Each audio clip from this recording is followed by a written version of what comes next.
오늘 날씨가 조금 쌀쌀해졌죠. 어, 저희가 지금 예수님이 만난 사람들에 관하여 이제 10주간 말씀을 같이 나누고 있습니다. 어, 아마 인터넷 검색 같은 거 해보시면은 예수님을 만난 사람들이라는 말씀 제목들이 아마 많이 있을 거예요. 책도 물론이고요.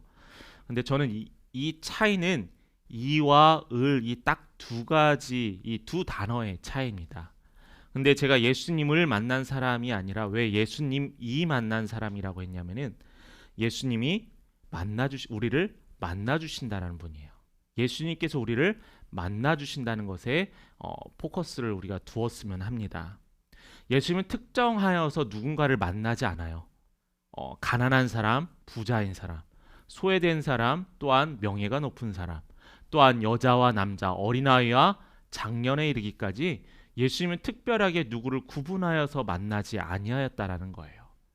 죄인도 만나셨고요. 스스로 의롭다 하였던 자도 만나셨던 분이 바로 예수 그리스도셨습니다. 중요한 것은 우리가 이 10주간의 이 이야기를 만났던 사람들을 통해서 보면은 그들이 예수님을 찾아도 갔어요. 만나기도 했고요. 또한 친구들이 침대를 지붕에서 내리기도 했었고요. 또한 오늘 말씀에도 보면은 부자 청년이 예수님을 직접 찾아갔습니다. 그런데 중요한 것은 먼저 예수님께서 그들에게 손 내밀어 주셨다는 거예요. 그들이 내가 찾아와서 내가 예수님 만나고 싶어서 만났던 게 아니라 이 모든 것의 은혜와 인도하심이 바로 하나님, 예수님이 우리를 만나 주셨다 함에 우리가 기억하고 있어야 될 겁니다. 10번의 대부분의 사람들은 예수님을 만나서 변화되었어요. 병도 치료받고요. 또한 아픔도 낫게 되고요. 또한 극적인 경험을 통해서 예수님을 경험하였습니다. 그런데 딱 한 가정, 딱 한 팀, 바로 누구였냐면은 오늘 만나는 이 부자 청년만 예수님을 만나지 않고 떠나버렸어요. 예수님을 만나지 않고 길을 떠나버렸습니다. 그 말의 뜻은 뭐냐면은 예수님을 나의 주인으로 받아들이지 않았다라는 거죠. 그런데도 왜 불구하고 왜 우리가 이 부자 청년에 대해서 말씀을 듣고 말씀을 나눠야 될까? 그럼 지난주에 사순절 묵상 그 책에서 보면은 부자 청년과 삭개오에 대한 이야기가 상당히 많이 나왔었습니다.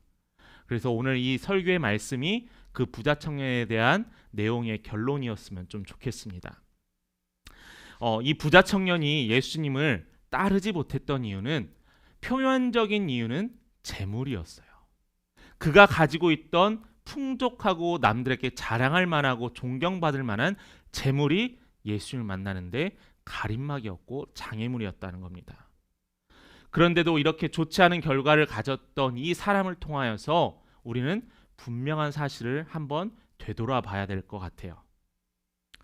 지금은 무너졌지만은 당시에 약 100만 명 정도가 희생되고 동원되었던 만리장성을 쌓았던 왕이 있었습니다. 바로 누구였냐면은 진시황이었죠.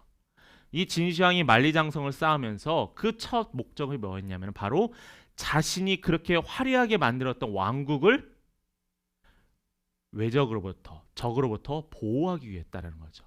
수많은 군대가 있고요, 수많은 재물이 있고요, 수많은 따르는 사람들이 있었는데도 불구하고 그는 매번 불안했던 거예요. 그 불안했던 이 진시황은 여러분 너무나 잘 알고 있듯이 불로장생하기 위해서 끊임없이 노력했던 사람이었습니다.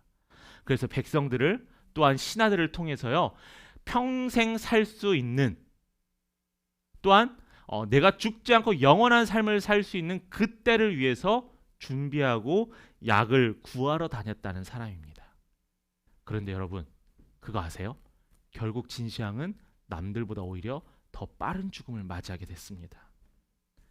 이 진시황이 요청했던 것은 얻기 원했던 것은 영생이라고 해요. 영생. 영원한 생명. 자, 영원한 생명. 진시황이 얻기 위한 이 영원한 생명은 쉽게 말하면은 죽지 않고 멸망하지 않고 영원히 사는 삶을 영생이라고 해요. 그런데요. 이 영생이 기독교에서 말하는 영생, 예수님이 말하는 영생, 하나님께서 예비하신 영생이 다르다는 겁니다. 분명히 구분되어야 돼요. 우리 말씀을 하나 같이 읽어볼까요? 요한복음 17장 3절의 말씀입니다. 시작. 영생은 곧 유일하신 참 하나님과 그가 보내신 자 예수 그리스도를 아는 것이다.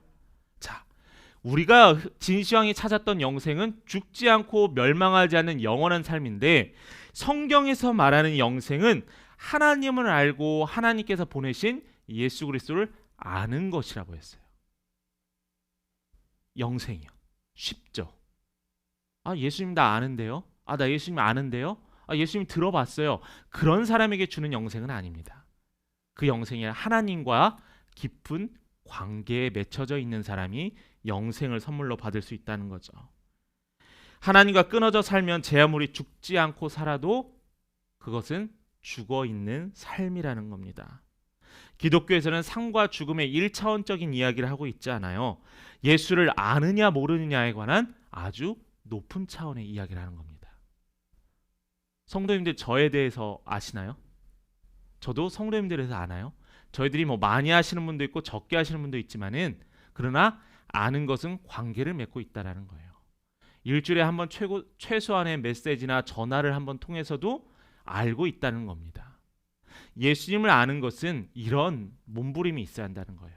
예수님을 알기 위해서 내가 노력하고 예수님을 알기 위해서 무엇인가를 찾아가는 것, 그게 바로 예수님을 안다라는 것이에요. 자, 그러면 영생을 얻기 원하는 것, 누구나 누리기 원하는 거죠. 지옥불에 내려가서 영원히 사는 것이 아니라 하나님이 예비하신 천국 하늘나라에서 영원히 사는 것을 다들 꿈꾸고 있고 소망하고 있습니다. 그렇다면은 예수를 믿고 받아들이시기 바래요. 그 근거가 있습니다. 말씀을 몇 구절 찾아보도록 할게요. 요한복음 11장 25절의 말씀입니다. 시작. 예수께서 가라사대 나는 부활이요 생명이니 나를 믿는 자는 죽어도 살겠고. 자, 그 근거의 첫 번째가 바로 성경에 많이 나와 있지만은 부활하신 예수 그리스도를 믿는 자는 죽어도 살겠다는 거예요. 내 육체가 죽어도 나는 영원히 산다라는 겁니다. 자, 그렇다면은 어떻게 예수를 믿는 자는 죽어도 살 수 있을까요? 말씀을 한 구절 더 찾아봅니다. 요한복음 14장 6절에 나와 있습니다. 우리가 너무나 잘 아는 말씀이죠. 시작. 내가 곧 길이요 진리요 생명이니 나로 말미암지 않고는 아버지께로 올 자가 없느니라. 아멘. 예수 외에는 없습니다. 다른 어떤 이해를 통해서도, 사람을 통해서, 존경받는 일을 통해서도 영생을 얻을 수는 없어요. 가끔 이단들 중에서 자기가 하나님이라고, 자기가 예수라고, 자기가 성령이라고, 자기가 다윗이라고 하는 자들이 있어요. 아니요, 오로지 예수 외에는 없습니다. 부자 청년의 이 이야기, 여러분 아마 교회를 에서 생활을 많이 안 하셨더라도 들어봤던 이야기가 있어요. 부자가 천국에 가는 것은 낙타가 바늘귀에 들어가는 것보다 더 어렵다라고 이야기들을 우리가 많이 사용합니다. 그게 바로 성경에서 출발한 말씀이거든요. 이것은 소위 공관복음, 우리 신약의 마태, 마가, 누가, 이 세 개 복음에 공통적으로 나와 있는 이야기예요. 자, 그렇다면 공통적으로 나와 있는 이야기다라는 의미는 이 이야기가 중요하다라는 거예요. 모든 사람들이 알아야만 하는 하나님의 이야기라는 거죠. 그래서 이 이야기는 아주 중요한 이야기입니다. 마태복음 19장 20절의 말씀에 보면은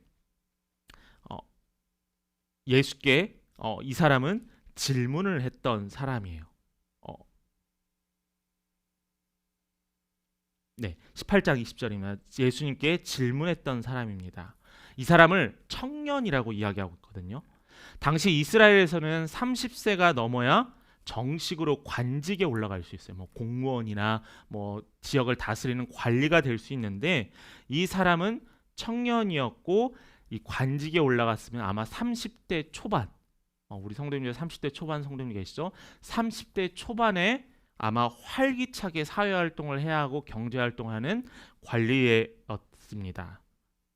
또한 누가복음 18장 23절에 보면은 그는 뭐라고 하고 있냐면은 재물이 많았다라고 했어요. 자, 그를 종합해 보면은 관리였었고요, 30대 초반이었었고요, 또 그는 풍부한 재물을 가지고 있었습니다. 그러니까 사람들로부터 존경도 받았고요, 또 사람들로부터 하나님의 말씀을 잘 따르는 이스라엘 유대인이었기 때문에 존경과 존중을 한꺼번에 받는 사람이었을 겁니다. 누가복음에서는 여러분 성경 보시면 관리라고 이야기를 하고 있거든요. 그러나 저는 부자 청년이라고 이야기를 하도록 하겠습니다. 자, 이제 성경의 이야기를 한번 들어가 보도록 하죠. 이 부자 청년이 예수님을 찾아왔어요. 부자이면서 관리인 청년이 사람들에게 질타받고 지도자들에게 질타받는 이 예수님을 찾아왔습니다. 왜 사람들에게 질타받는 이 예수를 찾아왔을까? 왜 그냥 이 부자 관리는 마음에 걱정이 있었기 때문이에요. 불안감이 있었어요. 두려움이 있었어요. 어떤 두려움이었냐면은 바로 내가 영원한 삶을 살 수 있을까라는 걱정이 있었어요. 내가 지금은 비록 젊지만은 내가 재산을 어느 정도 일구고 사람들의 존경과 존중을 받는데 내가 만약 죽으면 이것을 다 잃어버리면은 무슨 소용이 있겠느냐라고 하면서 과연 내가 영원한 삶, 천국이라는 것에 대해서 내가 어떻게 얻을 수 있을까는 걱정과 불안에 늘 휩싸였다라는 사람입니다. 예수님을 유대 지도층에서는 곱지 않은 시선으로 바라봤지만은 이자는 간절함으로 찾아갔습니다. 예수를 만나 질문합니다. 우리 18절 말씀 한번 같이 읽어봅니다. 어떤 관리가 물어 이르되 선한 선생님이여 내가 무엇을 하여야 영생을 얻으리이까? 이런 이야기 많이 들어보기도 하고 여러분 아마 해보셨을 거예요. 제가 어떻게 해야 천국 갈 수 있을까요? 제가 어떻게 해야 믿음을 가질 수 있을까요? 제가 어떻게 해야 교회에 갈 수 있을까요? 자, 여기에서 이 청년도 똑같은 질문을 합니다. 아무것도 부족함이 없을 것 같은 이 청년이 이러한 질문을 해요. 현재 소유하고 누리고 있는 것들이 무너질까 두려워 질문을 합니다. 율법을 잘 지키고 하나님의 말씀을 잘 따랐던 이 청년이 영생을 누리기 위해 찾아왔습니다. 예수님께서 그 첫 번째 대답을 하십니다. 20절의 말씀이에요. 내가 계명을 안 하니 간음하지 말라, 살인하지 말라, 도둑질하지 말라, 거짓 증언하지 말라, 내 부모를 공경하라 하였느니라. 자, 이 말씀 여러분 많이 어디서 들어보셨죠? 바로 십계명입니다. 십계명 중에서 어디부터죠? 5계명부터 10계명까지의 이야기예요. 우리가 이 십계명을 찬송가 뒤에 나와 있는 십계명에 보면 1부터 4는 하나님과 우리 인간의 계약, 언약이고 또한 5부터 10까지는 인간과 인간이 살아갈 때 지켜야 되는 하나님의 언약이었어요. 자, 예수님께서 뭘 물어봤냐면은 그에게 인간과 인간 사이에 지켜야 될 약속을 너가 잘 지키고 있느냐라고 물어보고 있어요. 자, 근데 이 부자 청년은 자신감이 있었어요. 왜냐하면은 이것은 율법이었기 때문에 잘 지키고 있었거든요. 그래서 그가 어떻게 대답하냐면 21절에 내가 어려서부터 다 지켰습니다라고 이야기를 합니다. 나는 어려서부터 하나님의 율법 10계명을 너무나 잘 지키고 있었어요. 그러니까 나에게 이 말 말고 다른 새로운 어떤 것인가를 나에게 이야기해 주세요라고 이야기를 해요. 저에게 신앙 상담을 하시던 분들도 있고 어떤 질문을 많이 받냐면은 목사님 어떻게 해요? 제 믿음이 연약한 것 같아요. 제가 교회를 어떻게 다녀야 될지 모르겠어요. 그런 이야기를 합니다. 그런데요, 특별한 답이 없어요. 이미 답은 다 알고 있어요. 다 알고 있지만 행하지 못해서 그러한 일들이 생긴다는 겁니다. 제가 주중에 모르는 전화를 한 통 받았습니다. 아마 다른 교회 다니시는 분 같은데 신앙 상담을 저에게 요청을 하셨어요. 신앙 상담을 정말 길게 했습니다. 개척교회 목사라서 그런지 정말 끝도 없이 들어주고 이야기를 했어요. 그분의 것이 뭐였냐면 사람들이 나를 좋아하지 않는 것 같다라는 이야기였어요. 정답은 알아요. 그런데 사람들이 나를 미워하는 것 같대요. 뭐라고 이야기하시겠습니까, 여러분들? 당신이 잘못 생각하고 있으니까 당신이 그 사람들에게 다가가고 함께 해야 됩니다. 원치 않는 대답이죠. 그런데 답은 다 알고 있어요. 그러나 그 답대로 행하지 않고 있기 때문이죠. 여러분, 이 십계명을 잘 지키고 있었던 이 부자 청년. 마태복음에도 동일하게 이야기가 나오는데 마태복음 19장 20절의 말씀입니다. 이 모든 것을 내가 지키었사온데 아직도 무엇이 부족합니까? 라고 이야기해요. 내가 어려서부터 잘 지키고 왔고 내가 어렸을 때 잘 해왔는데 내가 왜 영생을 얻고 내 마음의 불안이 사라지기 위해서 무엇을 해야겠냐라는 거예요. 그런데 이 질문에 하나의 함정이 있어요. 뭐냐면은 내가라는 겁니다. 내가 무엇인가를 해서 영생을 얻고요. 내가 무엇인가를 해서 불안을 없앤다라는 거예요. 이 율법을 잘 지키는 부자 청년은 모든 것의 중심이 하나님이 아닌 나였다라는 거예요. 이 질문을 한 청년은 잘못된 개념이 있었다는 겁니다. 27절 말씀 한번 보겠습니다. 누가복음 18장 27절입니다. 이르시되 무릇 사람이 할 수 없는 것을 하나님은 하실 수 있느니라. 하나님은 하실 수 있는데도 불구하고 내가 무엇인가를 하고 내가 얻을 수 없는 이 영생에 대하여서 얻으려 한다는 것은 그는 교만하였던 거예요. 우리가 아까 영생에 대해서 요한복음의 말씀에 두 구절을 읽었듯이 영생은, 영원한 생명은 예수 그리스도 외에는 얻을 수 없다라고 분명히 예수님께서 말씀하셨거든요. 그런데도 불구하고 이 부자 청년은 자신이 영생을 얻으려 했다는 겁니다. 영생은 단지 하나님이 주신 계명을 잘 순종하느냐의 문제가 아니에요. 하나님과의 관계가 중요하다는 겁니다. 하나님을 위해서 너가 얼마 많은 일을 했느냐가 중요한 게 아니에요. 하나님을 믿고 겸손히 따랐느냐가 중요한 질문입니다. 첫 출발이 잘못됐죠. 첫 출발이 뭐가 잘못되면 내가라는 그 첫 출발이 잘못되었습니다. 그렇지만 잘못된 이해는 배우면 돼요. 또 배운 것을 토대로 내가 바뀌면 됩니다. 그렇기 때문에 우리는 내가 지금 잘못 생각하고 있더라도 말씀을 듣고 변하면 돼요. 예수님은 그의 대답과 동시에 또 하나의 답변을 해주신데 바로 그게 22절의 말씀입니다. 22절 함께 같이 읽어봅니다. 시작.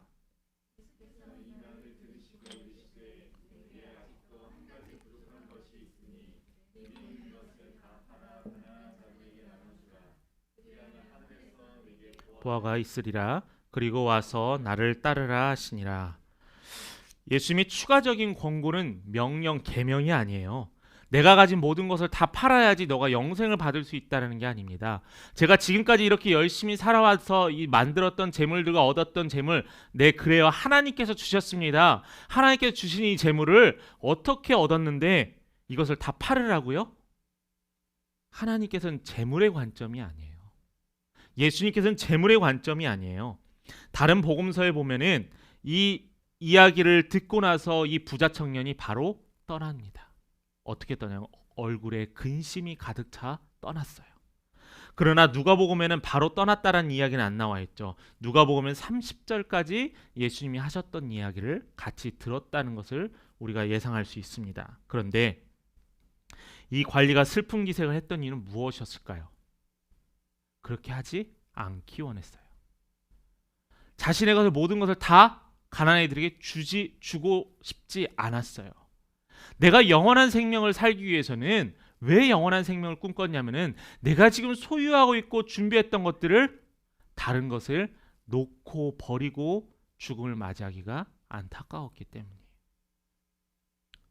그러면서 그는 속으로 생각했습니다. 내가 이 예수라는 사람이 나에게 했던 이야기가 확실하지도 않은 이야기인데 불구하고 내가 굳이 포기해야 될까? 내가 모험해야 될까?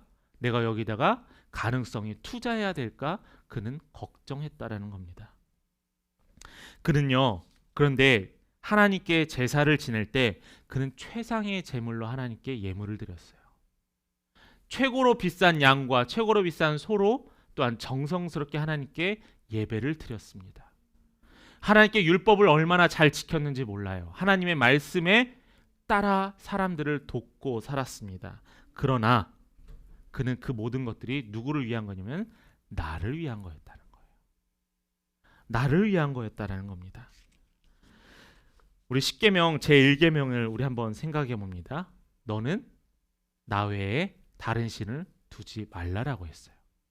이 말의 뜻은 뭐냐면은 하나님보다 먼저 되는 것을 두지 말라라는 거예요. 그것이 우상이 될 수 있다는 겁니다. 그렇기 때문에 예수님께서는 이 부자 청년에게 원했던 것은 너가 하나님보다 재물을 우선시하지 말라라는 도전이었다는 겁니다.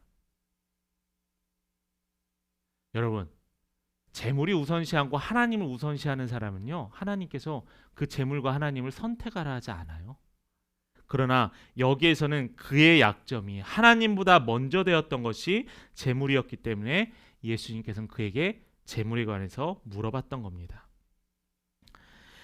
예수님은 부자 청년의 얼굴을 통해서 또한 그의 결정을 통하여서 하나님보다 재물이 먼저였다는 것을 확인하게 되었어요. 하나님의 계명을 다 지켰다고 자랑하였던 이 부자 청년, 스스로 자랑스럽다 여겼던 이 부자 청년, 사실은 십계명의 가장 중요한 하나님보다 다른 것을 섬기지 말라는 그 명령을 지키고 있지 않았습니다. 그랬기 때문에 바로 오늘 본문의 25절 말씀에 재물이 있는 자는 하나님 나라에 들어가기가 어렵다라고 이야기하고요. 또한 낙타가 바늘귀로 들어가는 것이 부자가 하나님의 나라에 들어가는 것보다 어렵다라고 이야기를 했습니다. 자, 이제 정리가 되시죠? 자, 이제 우리들의 이야기를 한번 해볼게요. 성경의 이야기는 여기까지 해보고 이 성경의 이야기를 통해 우리들의 이야기를 한번 끌어내려 보도록 합시다. 얼마 전에 유튜버 한 명을 우연히 봤습니다. 뉴스에 나온 유튜버였었는데 그 친구는 안경 쓴 13살 되는 학생이었어요. 어떤 주제로 나왔었냐면은 그 친구가 주식 투자로 이게 기사마다 달라요. 맨 처음에 나왔던 기사에는 700만 원, 그 다음엔 1000만 원, 최근 기사를 찾아 1300만 원까지 벌었다고 하더라고요. 초등학교 6학년이 주식으로요. 작년 4월쯤에 엄마랑 TV를 보다가 TV에서 우연하게 지금 주식은 박앤세일 기간이니 기회를 놓치지 마십시오 라는 이야기에 그 아이가 엄마한테 이야기해서 엄마 나 주식 좀 투자해 보도록 할게 라고 했습니다. 엄마가 뭐 바로 오케이 했겠어요. 얼마나 엄마를 설득했겠습니까? 근데 그 아이가요, 주식을 투자해서 많은 수익을 얻기 시작했습니다. 부러우시죠? 네, 나도 주식. 저기 옆 동네는 아파트가 저렇게 오르는데 나도 아파트. 비트코인 올랐는데 내가 샀더니 바로 떨어지네. 요즘 직장인들끼리 서로 많이 하는 이야기가 주식 이야기 많이 한다고 하더라고요. 비트코인 열풍, 부동산 열풍, 아파트 열풍, 주식 열풍, 열풍이 불어났습니다. 이제는 우리가 먹고 사는 문제는 이제 지나간 것 같아요. 그렇죠? 핸드폰 다 있습니다. 거의 다. 옷도 다 잘 입어요. 보니까요, 제가 운동화를 하나 사러 갔는데 최하가 10만 원 이상이더라고요. 다 그런 걸 신고 다니더라고요.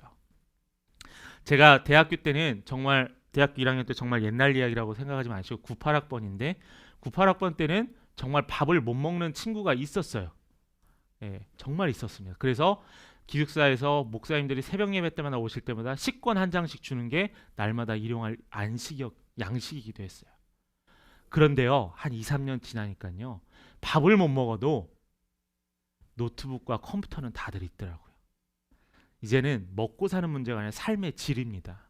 그래서 사람들이 이렇게 열풍적인 요소들을 쫓아가기 시작하는 것 같아요. 어떻게 살기 위해서 돈을 벌 것인가 현실이기도 합니다. 그런데 저는 걱정과 우려가 분명히 있습니다.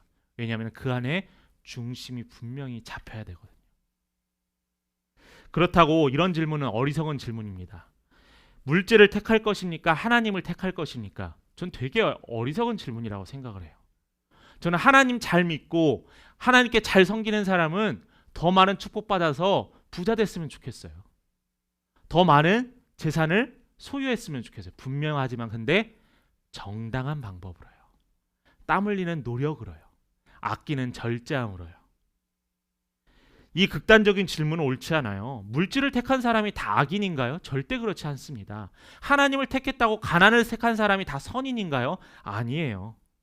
여기에서 부자가 하늘나라에 들어가기에 낙타가 바늘 끼어 올라가는 것보다 어렵다고 하지만은 그렇지만 부자 중에 선한 부자들 많습니다. 모든 것이 일반화되지 않아요. 이 주제는 그리스도인들에게 참 어려운 선택의 주제입니다.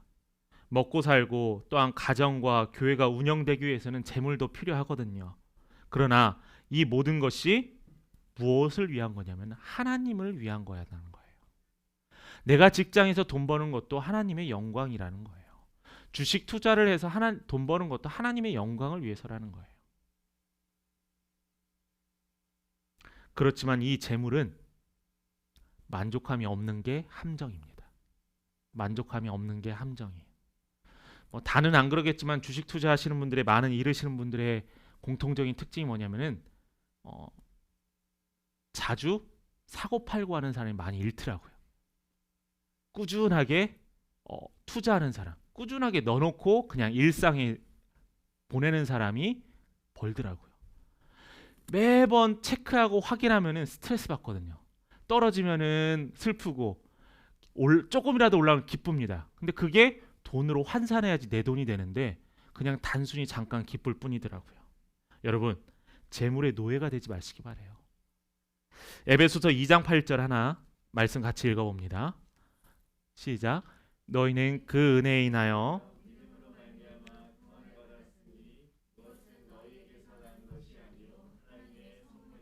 하나님의 선물입니다. 마음의 부담을 좀 내려놓으세요. 예수님이 여기에서 확인하는 것은 내가 정말로 섬기는 대상이 누구냐라는 점이에요. 팔아 나눠 주어라라는 누가복음 22절에 18장 22절에 나와 있는 그 말씀은 너가 하나님을 따를 것인가에 대한 문제이기도 합니다.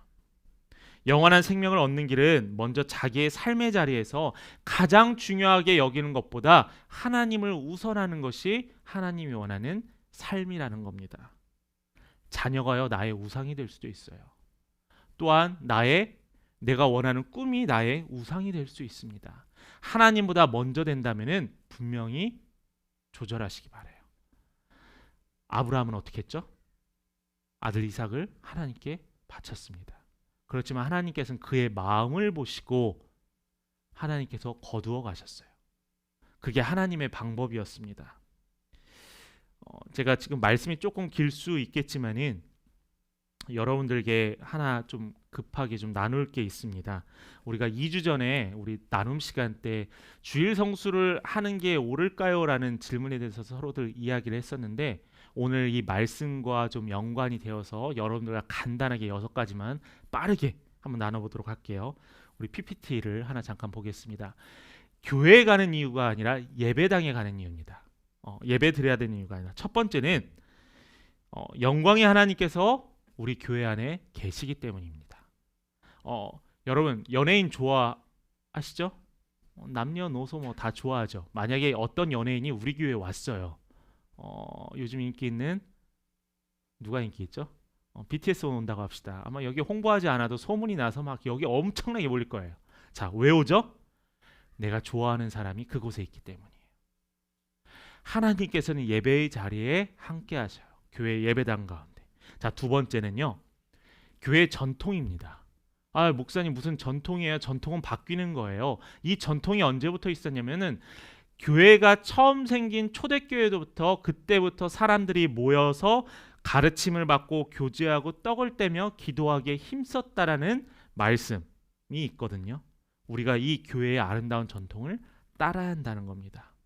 또 세 번째로는 영적인 공급을 받을 수 있어요. 집에서 예배 드릴 수 있고 목사님 저는 제가 거하는 곳이 하나님께 예배 드리는 장소입니다. 되게 멋있는 말이었고 저도 그렇게 하고 다녀요. 그런데 영적인 공급을 받고 체험받는 곳은 하나님께 함께 모여 드리는 예배당이라는 거예요. 그 안에 하나님이 계시기 때문입니다. 은혜의 담비가 떨어지고 있습니다.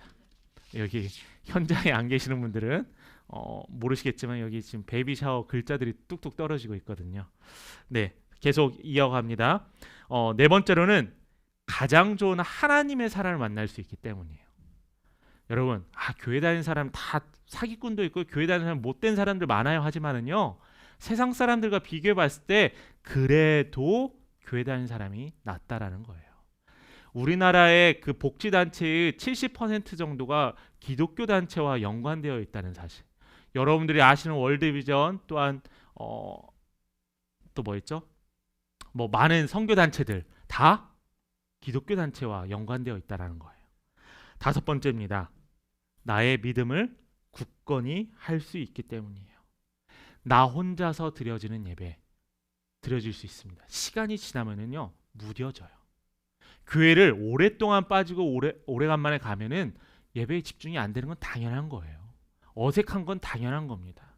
예배에 집중할 수 없고 찬양을 할 수 없으면 당연한 거예요. 익숙해져야 합니다.